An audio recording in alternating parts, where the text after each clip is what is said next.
Bonsoir frères et sœurs et bienvenue sur TV et Radio de Vie. Il est 20h, pratiquement 35 heure locale. Nous sommes en direct sur TV et Radio de Vie. Je crois que nous sommes, si je ne me trompe, le 1er septembre 2014. Et nous sommes vraiment très heureux de vous savoir, de vous savoir aussi nombreux hein, à être connectés. Et de plus en plus des frères et sœurs viennent du monde entier pour témoigner de ce que le Seigneur fait dans leur vie au travers de tous ces enseignements que Dieu nous donne à partager.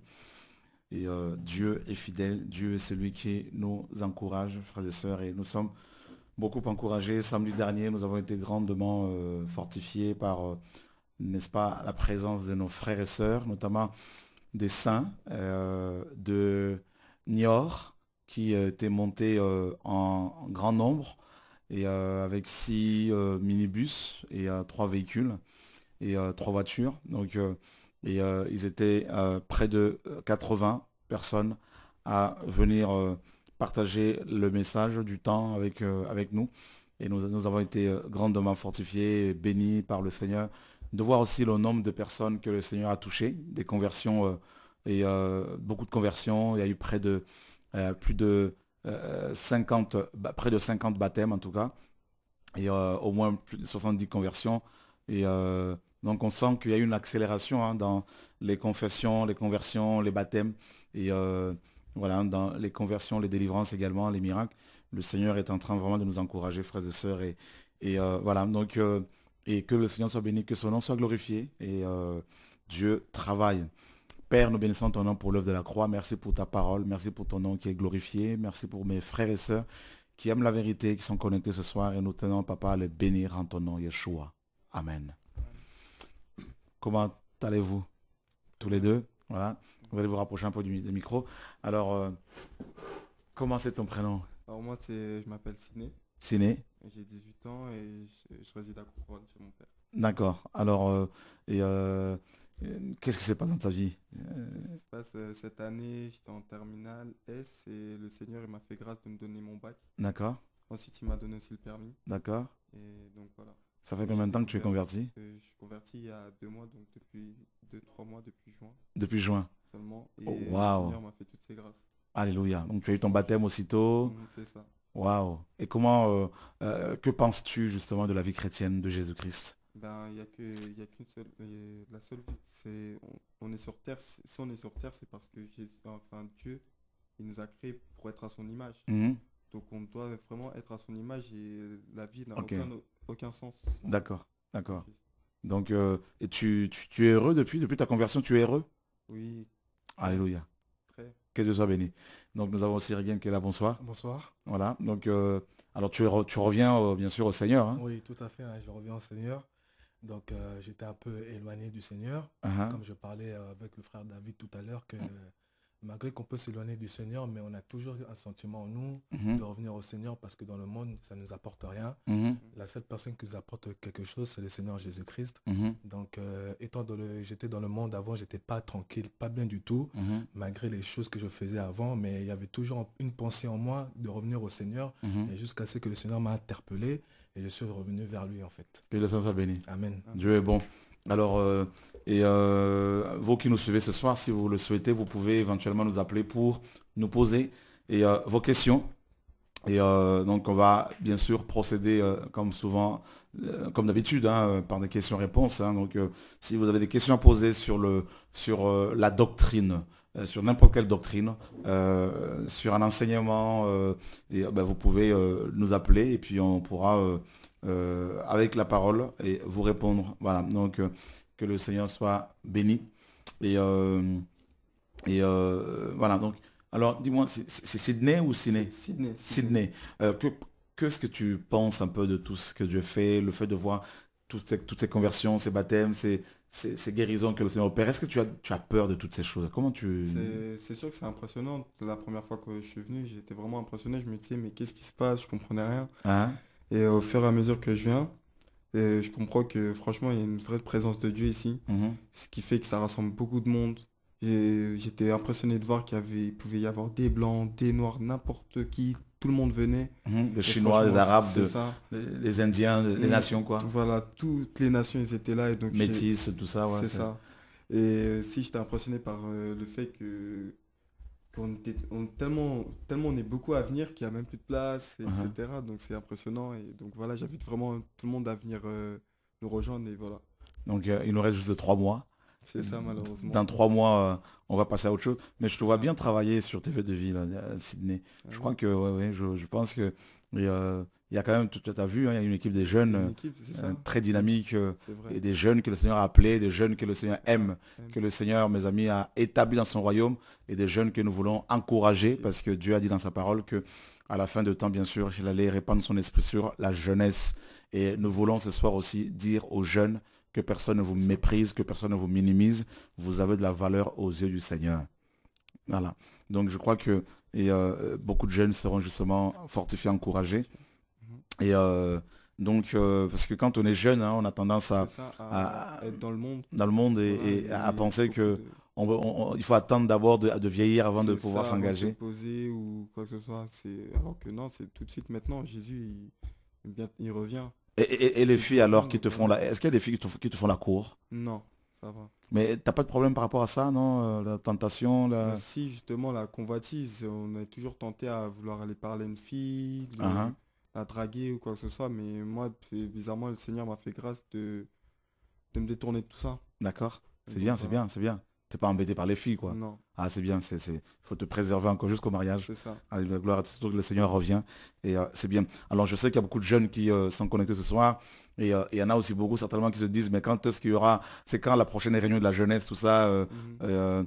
Donc, je sais que vous êtes nombreux à vous poser cette question. Ben, si vous le voulez, vous pouvez aussi nous appeler pour nous en parler. Voilà. Donc, que le Seigneur soit béni au nom de Yeshua. Et nous sommes dans le livre de Jérémie chapitre 1er. Jérémie chapitre 1er, nous lisons à partir du verset 1er. Parole de Jérémie, fils de Ilkija, l'un des sacrificateurs d'Anatoth dans le pays de Benjamin. La parole de l'Éternel lui fut adressée au temps de Josias, fils d'Amon, roi de Juda, la 13e année de son règne, et au temps de Joachim, fils de Josias, roi de Juda, jusqu'à la fin de la 11e année de Sédécias, fils de Josias, roi de Juda, jusqu'à l'époque où Jérusalem fut amenée, n'est-ce pas, en captivité au 5e mois. La parole de Yahweh me fut adressée en ces mots. Avant que je t'ai formé dans le ventre de ta mère, je te connaissais. Et avant que tu sois, n'est-ce pas, sorti de son sein, je t'avais consacré, je t'avais établi prophète des nations. Je répondis, ah Seigneur éternel, voici, je ne sais point parler car je suis un enfant. Et l'Éternel me dit, ne dis pas, je suis un enfant, car tu iras vers tous ceux auprès de qui je t'enverrai, et tu diras tout ce que je t'ordonnerai. Ne les crains point, car je suis avec toi pour te délivrer, dit l'Éternel. Puis l'Éternel étendit sa main et toucha ma bouche, et l'Éternel me dit, voici, je mets mes paroles dans ta bouche.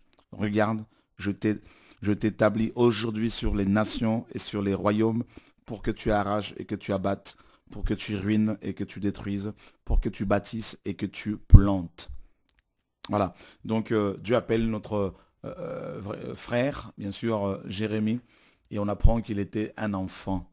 Voilà. Jérémie, n'est-ce pas, dit qu'il ne savait pas parler parce qu'il était un enfant. Il a reconnu que la tâche était énorme et il a voulu, bien sûr, n'est-ce pas, fuir l'appel, n'est-ce pas? Et Dieu lui dira, ben, ne dis pas que tu es un enfant. Et Dieu, le Seigneur lui dit quelque chose de très fort ici. Et Dieu lui dit, n'est-ce pas, avant que je t'ai formé dans le ventre de ta mère, je te connaissais. Alors, je voudrais dire justement à tous ces jeunes et à toutes ces personnes qui pleurent, qui gémissent, qui souffrent à cause des maladies, à cause des problèmes, et des gens qui se disent, Dieu ne me voit plus, Dieu ne m'entend plus, Dieu ne m'exauce plus. Eh bien, c'est comme si Dieu m'a oublié. Et je voudrais nous rappeler ceci. Ici, la parole dit que Dieu connaissait Jérémie avant même qu'il ne soit formé. Et connaître ici, mes amis, c'est un terme, c'est un mot très profond, c'est un verbe qui est très profond ici parce que Et quand Dieu dit à quelqu'un qui le connaît, cela ne veut pas dire qu'il y a une connaissance, mes amis, et comme on peut dire qu'on connaît le président de la France, qu'on connaît le roi de tel pays, c'est connaître de manière personnelle, n'est-ce pas? Donc c'est une connaissance qui implique une relation, n'est-ce pas, personnelle, une intimité. Et Dieu dit justement à Jérémie qu'il le connaissait. Cela veut dire que c'est comme si Dieu lui disait, avant que je ne te forme, je te connaissais tellement que je savais que tu allais dire cela. Que je savais que tu allais dire que tu es incapable. Dieu sait, mon frère, ma soeur, toi qui me suis ce soir, n'est-ce pas? Dieu sait que tu as des faiblesses. Dieu sait que tu es incapable d'entreprendre quoi que ce soit, surtout dans le domaine spirituel. Dieu le sait, avant même que tu ne sois créé, avant même que le monde ne soit créé. Et Dieu le dit ici à Jérémie, n'est-ce pas? Je te connaissais.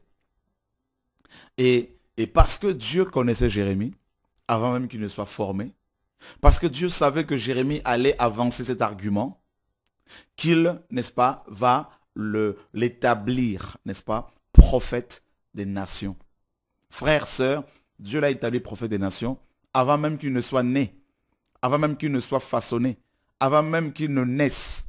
Jérémie était déjà établi prophète des nations. Alors je voudrais nous dire ceci, frères et sœurs, Dieu vous a appelé bien avant même que le monde ne soit créé. Et s'il vous a appelé parce qu'il vous a connu, qui peut justement se lever contre vous et vous empêcher de répondre à l'appel du Seigneur? Personne. Personne ne peut, n'est-ce pas, se lever pour détruire l'œuvre que le Seigneur a commencée dans votre vie, dans votre couple, dans votre foyer.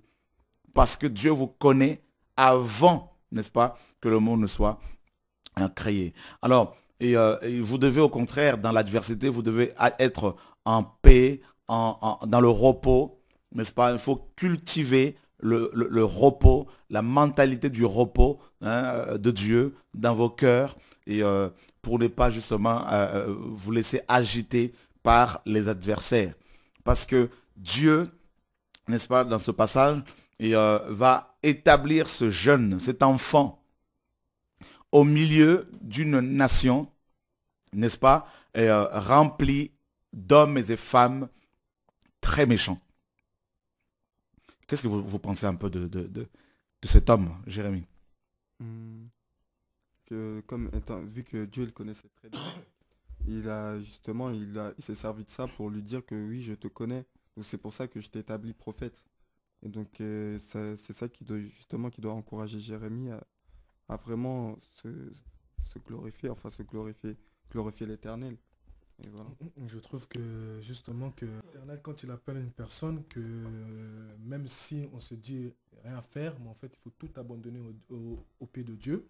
Et que comme Dieu a dit là, avant que je t'ai formé dans le ventre de ta mère, je te connaissais, et avant que tu sois sorti de son sein, je t'avais consacré et établi prophète des nations. Ça veut dire Dieu déjà le connaissait même avant qu'il avait créé le monde. Dieu avait déjà consacré Jérémie dès le ventre de sa maman. Et Jérémie lui dira, je suis un enfant. Et Dieu savait déjà qu'il allait lui répondre, comme tu as dit, qu'il était déjà un enfant. C'est pour ça que Dieu dit, ne dis pas que tu es un enfant. Beaucoup de gens, Dieu nous avait déjà formés depuis le ventre de nos mamans, mais on n'osait pas justement parler de Dieu parce qu'on se disait, non, on avait peur, on était des enfants. Mais Dieu, quand il envoie quelqu'un, il enlève toute la peur pour pouvoir aller parler de sa part. Donc moi, je trouve que Dieu est merveilleux et formidable par rapport à tout ce par rapport à tout ce qu'il a dit dans sa parole, en fait, quoi. Bon, c'est pour ça que Dieu dit, car tu iras vers... Après, Dieu lui dit, ne dis pas que je suis un enfant, que tu es un enfant, car tu iras vers tout ce qu'auprès je t'enverrai. Et tu diras ce que je t'ordonnerai. En fait, quand Dieu appelle quelqu'un, il envoie vers un peuple où le cœur sont durs pour que Dieu puisse le parler de sa part. Et Dieu lui dit aussi, ne les crains point, car je suis avec toi pour te délivrer, dit l'Éternel. Donc, des fois aussi, on a peur quand Dieu nous appelle par rapport aux hommes. On a peur de pouvoir parler. Qu'est-ce qu'ils vont penser peut-être les gens? Qu'est-ce qu'ils vont dire de moi? Mais Dieu a dit, ne les crains point parce que c'est Dieu l'Éternel qui t'envoie. Oui. Il ne faut pas avoir peur. Il faut foncer quand Dieu appelle quelqu'un. Il ne faut pas écouter les gens parce que les gens vont toujours être là pour te rabaisser. Et les gens vont commencer à se mettre des doutes dans ton cœur. Mais il ne faut pas écouter ce genre de dire. Il faut justement y aller parce que l'Éternel t'a établi depuis le ventre de ta maman. Donc il sait que il t'a envoyé vers le peuple dont les cœurs sont durs pour pouvoir leur parler justement. Donc, il ne faut pas s'arrêter sur les hommes. Tout à fait. Ça. Leur dire tout ça. Et... Tout à fait, il ne faut pas s'arrêter. Et on a quelqu'un en ligne. Allô, bonsoir. Ah, je crois qu'on a un problème technique. Est-ce que vous avez peur, vous en tant que jeune, Peur. pour répondre à l'appel du Seigneur? De ce que les autres vont penser, qu'est-ce qu'ils vont dire, tout ça. Si, oui, bien sûr. On se dit, oui, ils vont nous dire, oui, toi, t'es ceci. Et donc, justement, il faut prier pour ces personnes pour qu'eux-mêmes soient touchés par le Seigneur et qu'ils nous comprennent. Et c'est tout ce qu'on peut faire. Et Rien, tu as peur un peu de la réaction des gens, tout ça? Sincèrement, oui, ça fait peur quand Dieu appelle quelqu'un pour le servir. Tu te dis les réactions des gens, comment ils vont te voir. Et à votre avis, pourquoi Jérémie a-t-il dit qu'il était un enfant ici? Parce qu'un enfant ne sait pas parler. Mhm. Un enfant il ne sait rien dire, il est muet. Donc c'est pour ça que, à mon avis, Jérémie a répondu que je suis encore un enfant. Pour que Dieu puisse l'envoyer devant un peuple, devant des hommes. À mon avis, c'est par rapport à ça que Jérémie lui a répondu, je suis un enfant ne sait pas parler. Est-ce que tu peux lire le verset 8? Oui. Ne le crains point, car je suis avec toi pour te délivrer, dit l'Éternel. Ok. Donc, Jérémie était un enfant, donc un jeune. Et une des raisons, d'après la parole, en fait, la raison principale pour laquelle Jérémie n'a pas voulu répondre à l'appel du Seigneur, c'est qu'il avait peur. C'est ça. Et beaucoup de jeunes, justement, ont peur. Ils ont peur de quoi? De qui? Peur des hommes, des gens. Est-ce que ça vous arrive aussi? Ça. Oui, ça m'arrive, oui. Et Jérémie, ici, Dieu lui dit justement, ne le crains pas, car je suis avec toi pour te délivrer, dit Yahweh, et à te délivrer, te sauver, te protéger. Et parce qu'il savait justement, frères et sœurs, vous qui nous suivez, Jérémie savait qu'il avait affaire à des religieux, qu'il avait affaire aux gens, donc aux sacrificateurs, aux prophètes, et qui étaient beaucoup plus âgés que lui. C'est ça. D'accord? Et qui, bien sûr, avait aussi, qui pouvaient être ses parents, ses grands-parents, et qui étaient, qui pouvaient être, n'est-ce pas, qui étaient considérés par tout le monde. Hein. Donc, Jérémie réalise qu'il devait, étant enfant, il devait affronter tous ces vieillards, prophètes et sacrificateurs, rois et princes, alors que lui, il n'était qu'un petit enfant. C'est ça. Et donc, du coup, il était envahi par la peur. C'est ça, en fait. La peur. Seigneur, mais tu me demandes d'aller affronter tous ces gens, moi qui ne suis qu'un enfant, mais je ne sais pas parler, justement. En fait, je ne maîtrise pas la rhétorique. Je ne maîtrise pas, je veux dire, je ne suis pas un sophiste. C'est quelqu'un qui maîtrise, qui a l'art de parler, qui est un grand orateur. Jérémie dit, mais je ne suis pas, en gros, un grand orateur, un grand débatteur. Et toi, Dieu, tu me demandes d'aller confronter les grands orateurs, les grands théologiens, les grands savants, les érudits, mais je ne suis qu'un enfant. C'était ça, en fait, son raisonnement. Voyez? Il s'est senti tellement petit face à la tâche. Il se sentit impuissant, incapable face à la tâche immense, n'est-ce pas, que Dieu lui confie. Hein, donc ici, dans ce passage. Donc voilà pourquoi il dit, non mais il avance ces arguments-là. Je ne suis qu'un enfant, je ne sais pas parler. Pourquoi? Parce que pour Jérémie, pour parler aux grands hommes, entre guillemets, il fallait être grand. Il fallait être âgé.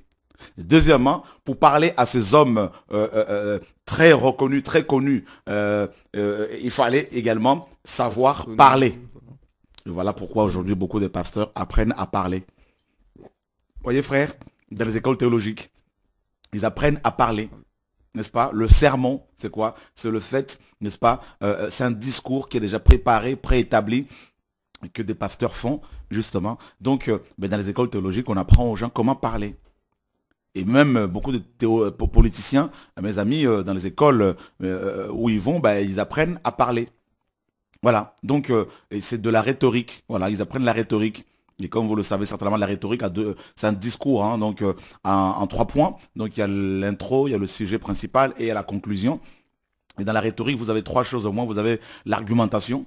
Deuxièmement, vous avez l'éthos, n'est-ce pas? Et troisièmement, vous avez le pathos. Le pathos, c'est le pathos fait appel aux émotions. L'éthos, ben, c'est l'extérieur, l'apparence du prédicateur. Jérémie n'avait pas tout ça. Il dit, mais Dieu, je ne suis qu'un enfant. Et Dieu lui dit, ben justement, ne le crains pas. La crainte des hommes, nous dit la parole, tend un piège. Ne les crains pas. Tu iras vers tous ceux auprès de qui je t'enverrai et tu leur diras toutes mes paroles. Frères, jeunes, moins jeunes, vous qui nous suivez ce soir, ce n'est pas facile de répondre à l'appel du Seigneur. Et là, Dieu demandait à cet homme, justement, à Jérémie, d'aller affronter des colosses, hein, hein, des grands prêtres. Mes amis, Dieu, Jérémie dit, je ne suis qu'un enfant, je ne suis qu'un enfant. Eh bien, regardez ce que la parole nous dit dans Psaume chapitre 8, justement. Voilà, j'avais un peu besoin d'eau tout à l'heure, ma voix, à force de parler, était un peu cassée. Donc, ne vous inquiétez pas, tout va bien, pas de souci. On avait besoin juste d'un peu d'eau là. Vous voyez, l'eau de vie, le Seigneur Yeshua.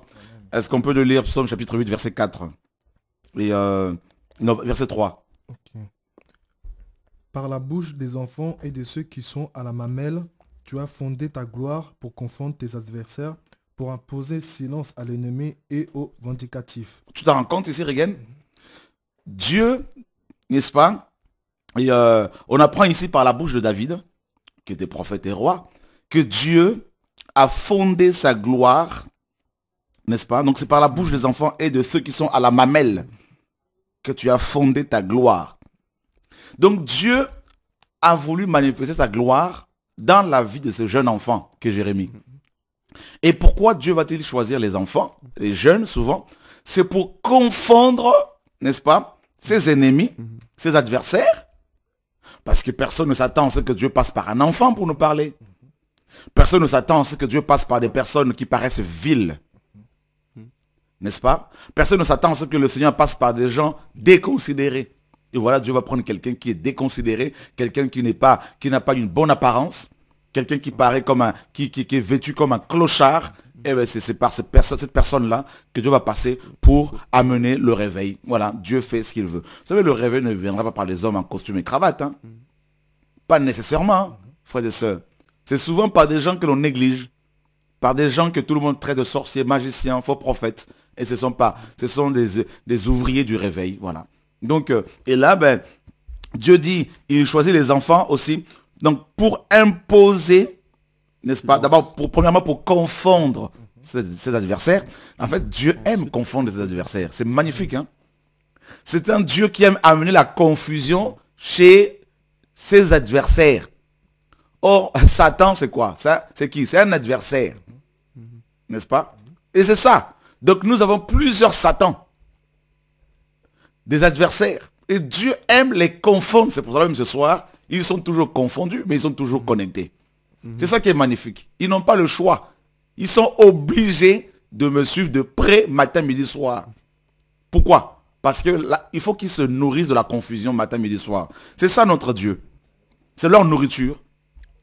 Et deuxièmement, Dieu dit, pour imposer silence à l'ennemi et aux vindicatifs. Donc il y a d'abord les adversaires.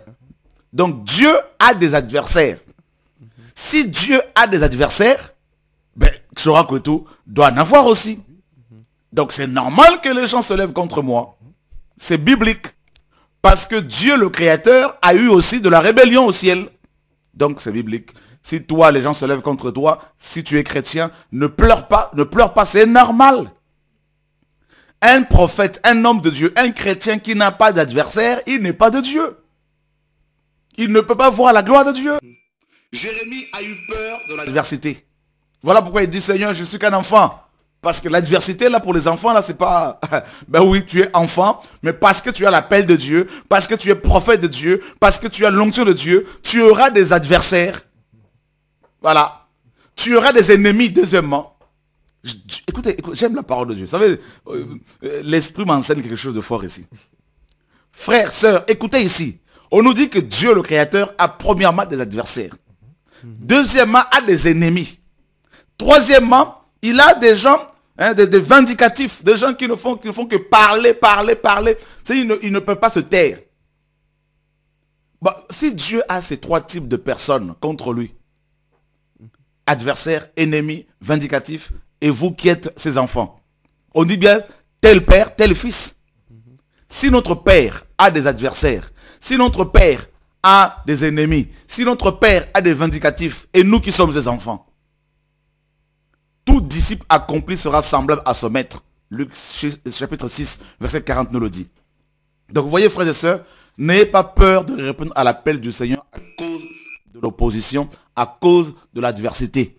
Au contraire, n'ayez pas peur de répondre à l'appel du Seigneur parce que vous êtes enfant, parce que vous êtes jeune, parce que vous êtes vieux, parce que vous avez peur des épreuves. Celui qui a peur des affrontements, celui qui a peur d'être, n'est-ce pas, combattu, critiqué, des outrages, ne pourra jamais, n'est-ce pas, répondre à l'appel du Seigneur.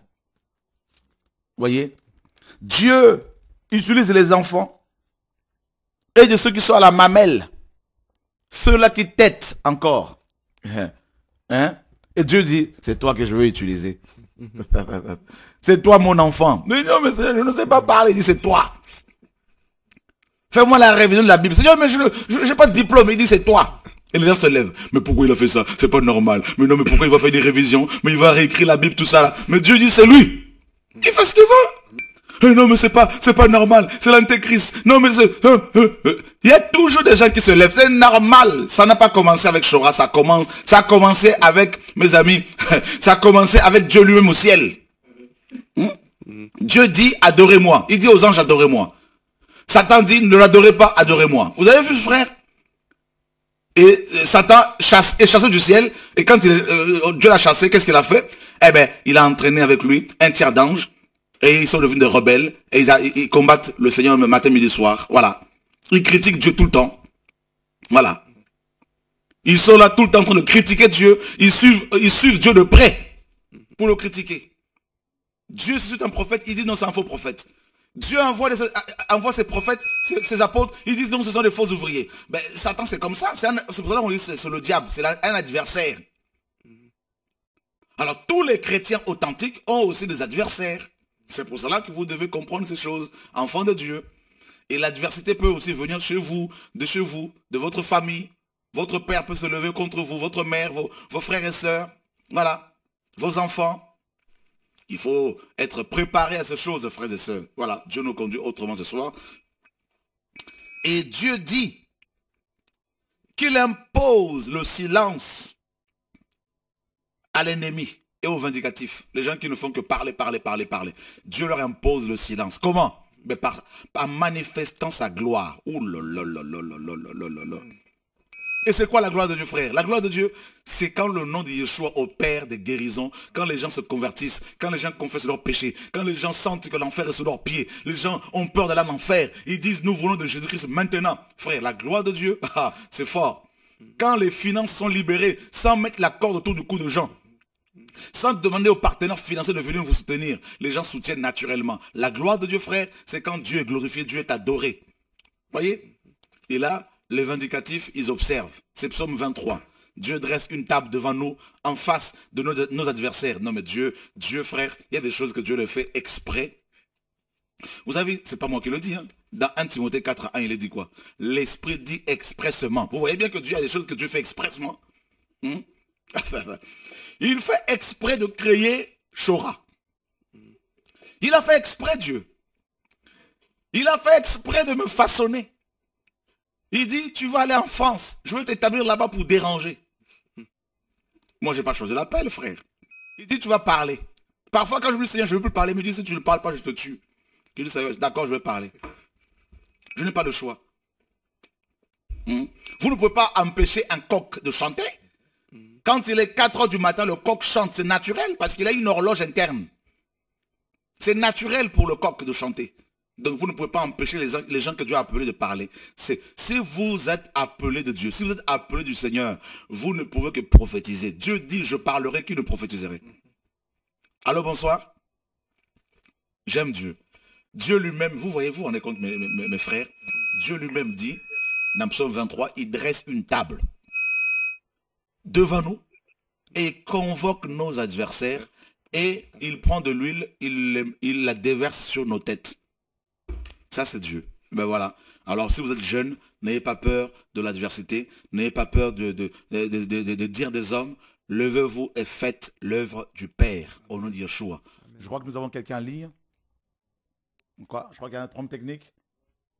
Ok, donc il y a beaucoup de gens qui appellent, mais il y a un problème technique, voilà. Donc, levez-vous, frères et sœurs, vous qui êtes chez vous, faites l'œuvre de Dieu. Donc, Dieu fait ce qu'il veut et avec qui il veut et quand il veut et où il veut. Voilà, ça c'est notre Dieu. Notre Dieu est au ciel et il fait tout ce qu'il veut. Voilà, donc Jérémie dit, Seigneur, mais je ne suis qu'un enfant. Et justement, Jérémie, mes amis, Jérémie certainement avait oublié que dans Psaume chapitre 8, il est dit ici que Dieu a fondé sa gloire, n'est-ce pas? Il a fondé sa gloire et par la bouche donc, des enfants. Donc par la bouche des enfants et de ceux qui sont à la mamelle, tu as fondé ta gloire pour confondre tes adversaires, pour imposer silence à l'ennemi et au vindicatif. Voilà, donc c'est ce que Dieu fait. Donc il fait ce qu'il veut. Alors, ne laissez personne vous, n'est-ce pas, vous freiner dans votre appel, dans votre marche chrétienne. Ne laissez personne vous minimiser, vous, n'est-ce pas, vous intimider. Ne laissez personne, mes frères et sœurs, vous intimider, vous empêcher de répondre à l'appel du Seigneur parce que vous êtes jeune, parce que vous êtes blanc, parce que vous êtes maghrébin, parce que vous êtes chinois, parce que vous êtes arabe, parce que vous êtes métis, parce que vous êtes petit, parce que vous êtes grand, parce que vous êtes pauvre, riche, je ne sais pas qui vous êtes, mais ne laissez personne, n'est-ce pas, vous intimider, ni le diable, ni les démons, ni les sorciers, ni les hommes, ni qui que ce soit, n'est-ce pas, ne laissez personne vous empêcher de répondre à l'appel du Seigneur. Et si Dieu vous a appelé, si Dieu vous a parlé clairement, répondez à son appel avec foi et détermination et vous verrez sa gloire. Et Dieu dit à Jérémie, je suis là pour te protéger, pour te délivrer, pour te garder. Et Dieu protège les gens qu'il a appelés. Dieu garde les hommes et les femmes qu'il a choisis. Et Dieu dit à Jérémie, n'est-ce pas, ne les crains pas, car je suis là pour te protéger. Sachez, vous qui êtes appelés par le Seigneur, que vous n'êtes pas seul. Dieu marche et marchera avec vous tant que vous craindrez son nom. Il marchera avec vous au nom de Yeshua. Voilà, c'était juste une exhortation pour encourager les enfants de Dieu de par le monde. Vous qui êtes fatigués, n'est-ce pas, découragés, blessés, tombés. Alors sachez que tout est possible. Vous pouvez vous relever dans la prière pour pouvoir répondre à l'appel du Maître car il revient bientôt. Voilà, je vous donne rendez-vous demain soir sur TV et Radio de Vie à partir de 20h30 pour une émission, si Dieu le permet, sur la famille, n'est-ce pas? Et au nom de Yeshua, je crois que nous avons quelqu'un qui essaie de nous appeler. Je ne sais pas si ça passe. Non, ça ne passe pas. Il y a un problème technique ce soir avec le téléphone. Voilà. Que Dieu soit béni, frères et sœurs. Donc je ne sais pas si vous avez un mot de la fin. Non, que Dieu soit béni. Amen. Voilà, Sydney, t'es sûr? Gloire à Dieu. Alléluia. Alléluia, gloire à Dieu. Donc, vous avez compris, on peut être jeune, vous pouvez être jeune et répondre à l'appel du Seigneur. Et ne laissez personne vous minimiser, vous écraser, vous intimider. N'est-ce pas? Dieu a besoin de la jeunesse. Dieu compte sur la jeunesse. Il compte sur les enfants qu'il a appelés depuis l'éternité passée. Et s'il vous appelle à son service, répondre à l'appel. Et le premier appel que l'on reçoit, que Dieu vous a adressé, qui nous a adressé, c'est l'appel à être des disciples. L'appel pour le suivre comme étant comme notre maître. Alors suivez Dieu humblement, avec foi, et il nous gardera, il vous gardera. Voilà, je voudrais, avant de terminer cette exhortation, dire merci au Seigneur et merci aux frères et sœurs qui aiment Dieu. Vous êtes vraiment nombreux, frères et sœurs, à nous encourager. Croyez-moi, nous sommes beaucoup encouragés par vous. Vous êtes nombreux à soutenir cette vision dans la prière. Vous êtes nombreux, de par le monde, à soutenir financièrement cette mission, cette œuvre. Et nous avons de plus en plus de soutiens financiers, des frères et sœurs qui envoient des chèques, qui envoient des soutiens. Et nous voulons vraiment bénir le Seigneur pour vous tous. Et nous ne pouvons pas répondre à tout le monde, parce que vous êtes nombreux à prier pour nous, à nous encourager, à nous soutenir. Et nous voulons vraiment vous dire merci. grâce à vos prières, grâce à votre soutien, à votre aide, eh ben, nous pouvons diffuser gratuitement la parole de Dieu, et distribuer gratuitement le journal Les Documos et, le, et nourrir près de 200 personnes avec le pain quotidien et, et, aider les orphelins, les veuves de par le monde. Et avec le l'association Villa Samuel qu'une sœur a mis en place, a créé, qui s'occupe des veuves en Afrique, notamment au Congo. Vous êtes nombreux à nous encourager par vos mails, à nous envoyer des mails et, pour nous encourager. Et nous voulons vous recommander le seul véritable pasteur, Yeshua, notre Seigneur et Sauveur. Voilà, donc continuez à prier pour nous. Nous avons besoin de vos prières, frères et sœurs. Vous savez que le combat est grand, mais la victoire, nous l'avons déjà acquis, hein, grâce à Jésus-Christ de Nazareth, qui l'a remporté pour nous. Et nous vous donnons rendez-vous demain 20h30 heure de Paris pour un enseignement sur la famille. Invitez vos amis, invitez vos frères et sœurs demain à se connecter pour suivre cette formation, cet enseignement sur la famille. Et vous pouvez demain nous appeler. Donc nous allons nous organiser pour réparer cette panne concernant, n'est-ce pas, le standard. Que Dieu vous garde, mes amis. Nous vous aimons beaucoup en Yeshua. À demain. Au revoir.